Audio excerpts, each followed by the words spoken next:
I refer you to a tweet from February 26, 2021. It is time to call ICE what it is, an out-of-control domestic surveillance agency that peers into all of our lives. That's not just simply a comment about an abstract Fourth Amendment issue. And let's be clear, you also have, on April 10th, 2021, a tweet which is certainly not lacking in subtlety. It is a tweet that says, Maryland police have no business working with ICE. Maryland police have no business working with ICE. Maryland police have no business working with ICE. Maryland police have no business working with ICE. Maryland police have no business working with ICE. Mr. Bedoya, the Biden administration has nominated a number of extreme nominees, radicals who've advocated for abolishing the police, two of the senior officials currently at the Justice Department, a banking regulator who trained in the Soviet Union and advocates nationalizing the banks and wants to bankrupt thousands of businesses across America. And unfortunately, Mr. Bedoya, as I look at your record, you fall firmly in that line. I see the record of someone who has been a left-wing activist, a provocateur, a bomb thrower, and an extremist. So I want to take a minute to explore your views. You know, I took a look at Twitter.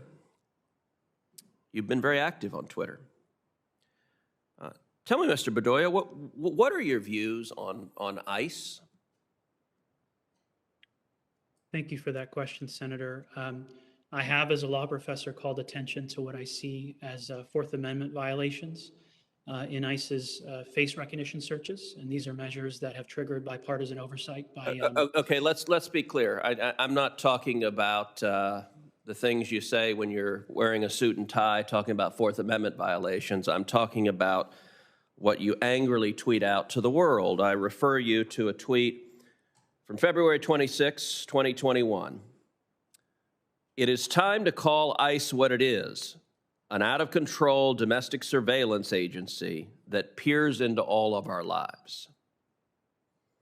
That's not just simply a comment about an abstract Fourth Amendment issue.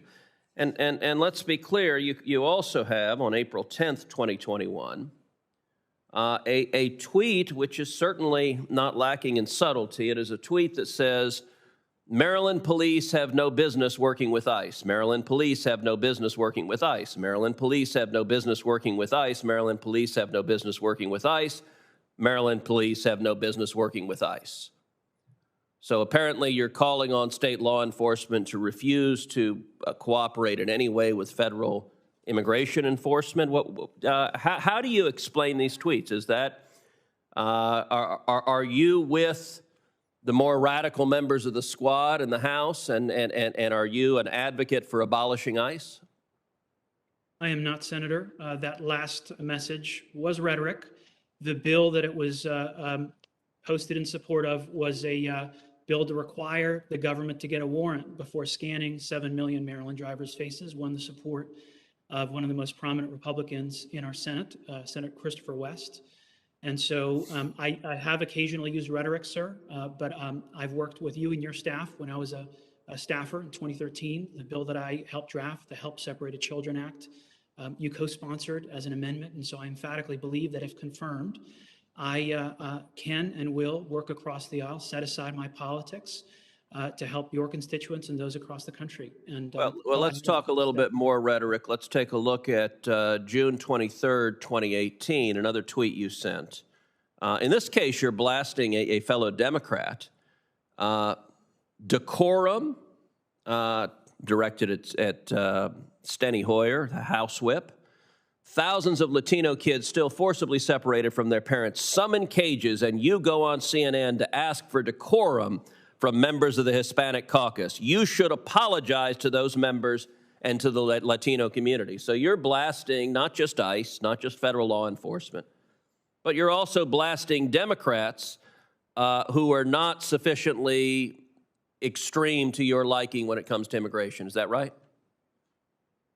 Senator, I think family separation was a horror. The kids at the border looked like my cousins. And So you were really troubled by the kids in cages under President Trump? and as I was troubled with what happened to children in certain circumstances under the prior administration. Have you said one word about the kids in cages and the Joe Biden cages? The cages are bigger, they're more full. Have you said a word about it since it was a Democrat president putting kids in cages? Senator, respectfully, I believe I have, in certain circumstances, criticized immigration policy under the current administration. Have you said a word about the Biden cages, or is that rhetoric only directed at your political opponents? I can't say whether I've used the word cages, but I do believe I've been critical of Democrats and Republicans alike, and I believe Democrats and Republicans. You believe you've been critical of Democrats and Republicans alike. That's your sworn testimony today? Yes, and I believe the message you referred to with respect to Leader Hoyer speaks to that. All right, here's another one. You're retweeting Joyanne Reed, where she says we're learning daily the ugly consequences of having had a white supremacist administration. Do you embrace the practice of the far left of blasting their political opponents as white supremacists? And do you think that kind of rhetoric is suitable for what is supposed to be a independent agency enforcing the law? Senator, I don't recall sharing that. I don't believe the prior administration was a white supremacist administration. I've worked with Democrats and Republicans alike on the Senate Commerce Committee. Our research. Okay, well, you retweeted it, and I'll enter the tweet in the record. And I'm going to ask about one final one, which is something else you retweeted, where it was actually I gave a speech where I said critical race theory is bigoted, it is a lie, and it is every bit as racist as the Klansmen in white sheets. And you retweeted some fellow named John B. King with a gif of slamming the door. I take it you disagree with the proposition that critical race theory is bigoted. So tell us your views on critical race theory. Senator, Secretary King's great-grandfather was enslaved in Gaithersburg, Maryland, and I believe his point was that that history should be taught in schools. I don't recall that specific message, but I don't know if I have a top-line view. Do you agree with the propositions of critical race theory that America is fundamentally racist, that all white people are racist, that our institutions are irredeemably racist? Senator, I do not believe all white people are racist. I haven't given great thought to critical race theory before this hearing, sir, but I emphatically do not think all white people are racist, and I can't recall the other provisions of your question, sir. So, Madam Chair, I would ask unanimous consent that the tweets that I referred to be entered into the record. Without objection.